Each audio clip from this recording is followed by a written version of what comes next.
Hello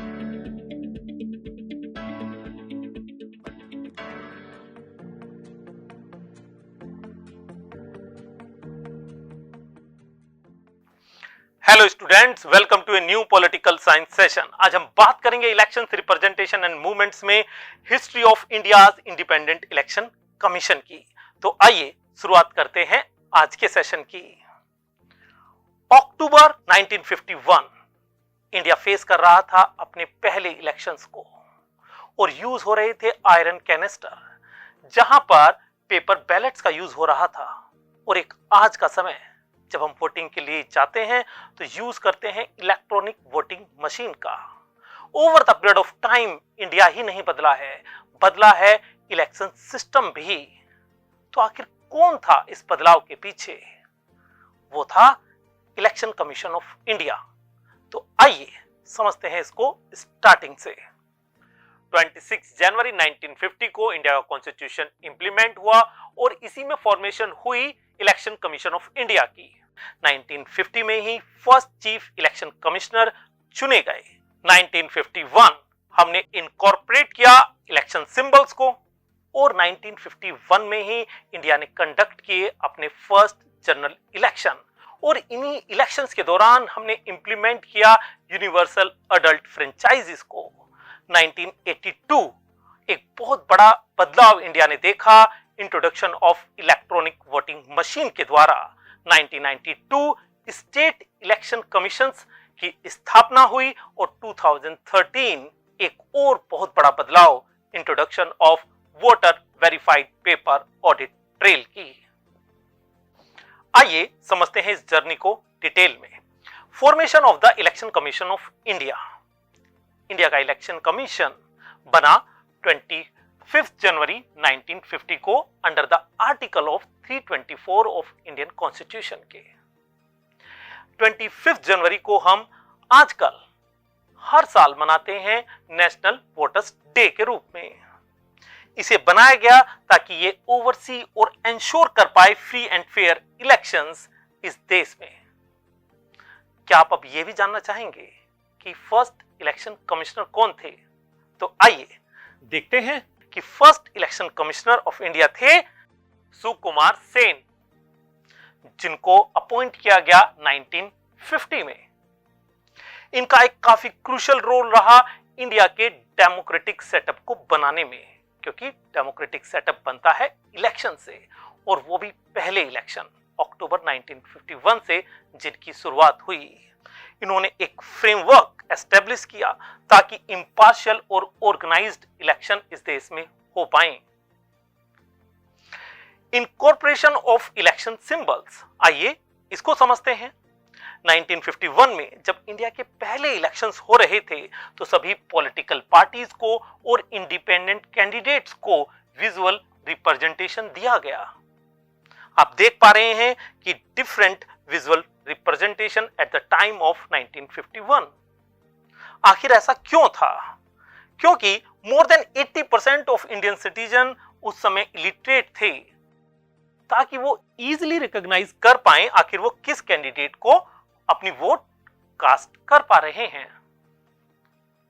conduction of the first general elections October 1951 से लगभग फरवरी 1952 तक फर्स्ट जनरल इलेक्शंस इंडिया में कंडक्ट हुए और उसमें पार्टिसिपेट किया 173 मिलियन वोटर्स ने। आज यह सुनने में हमें आसान लगता है, लेकिन वो दौर काफी डिफिकल्टीज से भरा था। क्यों? क्योंकि उस समय हम पहली बार इलेक्शंस को फेस कर रहे थे, और ना सिर्फ इलेक्शंस को फेस कर रहे थे, हमें पहले कोई ऐसा अच्छा एक्सपीरियंस भी नहीं था कि इतनी बड़ी संख्या में वोटर्स कैसे अपने वोट कास्ट करेंगे। और इसी के साथ एक बड़ी जो समस्या हमारे सामने थी वो यह भी थी कि किस तरह से ना तो हमारे सामने रोड अच्छे हैं, ना हमारे पास लाइट हैं, तो कैसे इस देश में डेमोक्रेसी एस्टेब्लिश होगी।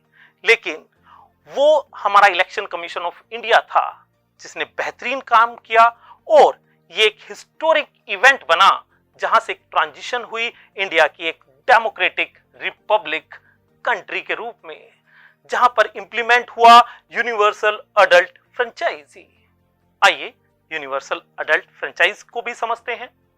हमारे कॉन्स्टिट्यूशन में इस बात को बिल्कुल साफ तौर पर लिख दिया गया था कि इंडिया में यूनिवर्सल अडल्ट फ्रेंचाइजी को इंप्लीमेंट किया जाएगा और सक्सेसफुली हमारे इलेक्शन कमीशन ने 1951 के इलेक्शन में इसको इंप्लीमेंट भी किया। 21 ईयर एज के जो भी सिटीजन थे या उससे अबोव जो भी सिटीजन थे उन्हें वोट का राइट दिया गया ताकि इंडिया में एक इंक्लूसिव डेमोक्रेसी बन पाए। Introduction of electronic voting machine एक बहुत बड़ा बदलाव था। 1980s में हमने शुरुआत की इलेक्ट्रॉनिक वोटिंग मशीन की, लेकिन ये ट्रायल था केरला में। ये ठीक से इसकी शुरुआत अगर हम देखें तो 1990s में हुई स्टेट इलेक्शन में और बाद में देश के लोकसभा के इलेक्शंस में। इन वोटिंग मशीन्स ने एक बहुत बड़ा योगदान दिया इलेक्शन प्रोसेस में, इसकी एक्यूरेसी को बढ़ाया और इसकी सिक्योरिटी को भी काफी मजबूत किया। Founding of the state election commission, हमने देखा कि 73rd and 74th constitutional amendment के द्वारा इंडिया में एक तीसरा स्ट्रक्चर भी गवर्नमेंट का बना, जिसे गांव में पंचायत और शहरों में म्युनिसिपल गवर्नमेंट कहते हैं। तो उसी के लिए स्टेट इलेक्शन कमीशंस की भी स्थापना 1992 में हुई और उन्होंने बहुत बड़ा योगदान दिया कि पूरे देश में डेमोक्रेटिक प्रोसेस जो है वो ग्रास रूट लेवल पर बढ़िया से स्थापित हो।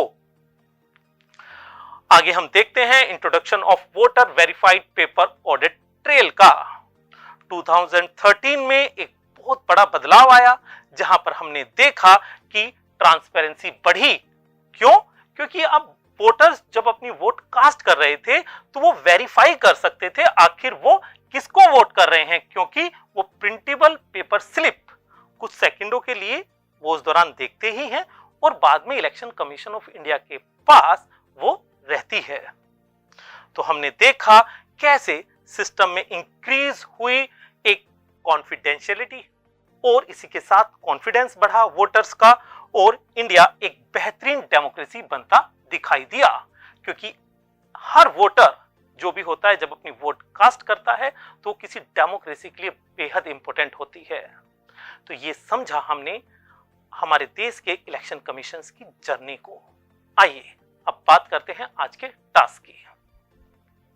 आपको रिसर्च करनी है और प्रेजेंट करनी है एक केस स्टडी कि कैसे इलेक्शन कमीशन ने किसी भी एक क्रूशियल इलेक्शन को हैंडल किया और साथ ही एक्सप्लेन करने हैं कि वो कौन से चैलेंजेस थे जो उसने फेस किए और उसने कौन से सॉल्यूशन इंप्लीमेंट किए।